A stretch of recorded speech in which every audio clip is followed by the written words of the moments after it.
प्रचण्डजी एक्सनमा रे के आफ्नो पार्टीको जसले पनि सदस्यता लगेर जसले घन्टीमा भोट हालेछ त्यसलाई ढ्याङ कारबाही गर्ने गरे। अनि म भन्न चाहन्छु प्रचण्डजी तपाईँको आफ्नो ठेगाना छैन, आफ्नो स्वार्थको लागि जोसँग पनि गठबन्धन गरेर मन्त्री पद पड्काइहाल्ने अनि आफ्नो स्वार्थको लागि पार्टीको नाम पनि बदलिहाल्ने, यस्तै परि आएपछि चुनाव चिन्ह पनि बदलिहाल्ने भनेपछि अनि कार्यकर्ताले एउटा सिद्धान्त बोकेर आया हुन्छ, त्यो सिद्धान्तमा पार्टी हिँड्न लागेको छैन भनेपछि अनि किन भोट हाल्ने?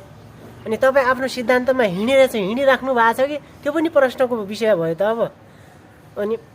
तपाईँको यो एक ठाउँमा नरोक्नेकै कारणले अहिले योचोटि त कार्यकर्ताले तपाईँलाई पत्याएनन्, हालेनन् भोट, घन्टीमा हाले त के गर्छौ, घन्टीले जितिहाल्यो त।